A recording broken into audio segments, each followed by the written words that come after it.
Hey guys, welcome back to my channel. Today's recipe అటుకుల పాయసం. కృష్ణుడికి ఎంతో ఇష్టమైన అటుకుల పాయసం ఎలా చేద్దామో చూద్దాము. As usual ingredients on the screen. Let's start the process. ఇక్కడ ముందుగా నేను గీ రోస్ట్ చేసి పెట్టుకున్న అటుకులు, డ్రై ఫ్రూట్స్ పక్కన పెట్టుకున్నాను. హాఫ్ అన్ అవర్ ముందు నానబెట్టుకున్న పెసరపప్పు, ఒక స్పూన్ ఆఫ్ గీ వేసి ఒక కప్ ఆఫ్ అటుకులు వేయించుకున్నాను లో ఫ్లేమ్లో.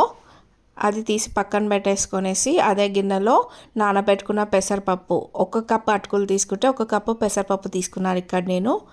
దాన్ని ఉడికించుకోవాలా లో ఫ్లేమ్లో. అది పొంగుతూ ఉంటుంది, సో మధ్యలో మూత తీస్తూ కలుపుతూ ఉడికించుకోండి. ఇది ఉడికేసరికి నాకు ఒక 10 to 15 minutes వరకు పట్టింది. అది చూడండి ఒకసారి ఎలా ఉడికిందో. మొత్తం ఇలా కలుపుతూ ఉడికించుకోవాలి. ఉడికించుకున్నాక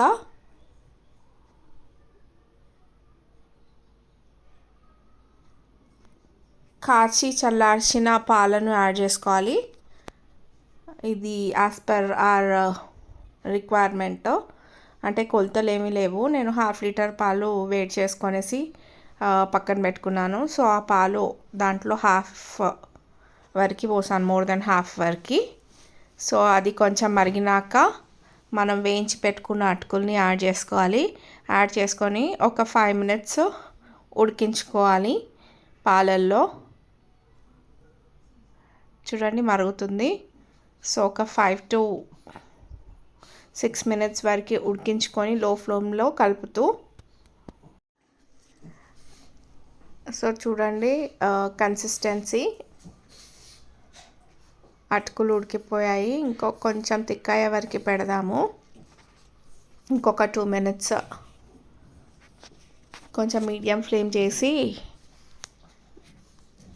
కొంచెం తిక్కయ్యే వరకు పెట్టాను. ఆ తర్వాత తురిమిన బెల్లాన్ని యాడ్ చేసుకొని స్టవ్ ఆఫ్ చేయాలి. తురిమిన బెల్లం ఇక్కడ నేను ఒక కప్ అటుకులు తీసుకుంటే ఒక కప్పు బెల్లం తీసుకున్నాను. స్టవ్ ఆఫ్ చేసేసి మూత పెట్టేసేయాలి.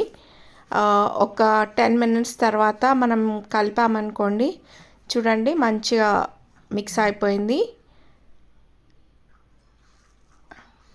బెల్లం కూడా కరిగిపోయింది.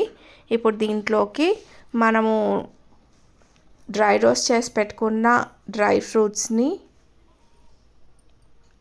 ఇంకా కొంచెం ఇలాచీ పౌడర్ని యాడ్ చేసుకోవాలి. And that's it, అటుకుల పాయసం is ready. Hope you like the video guys. If you like the video, please like, share and subscribe to my channel.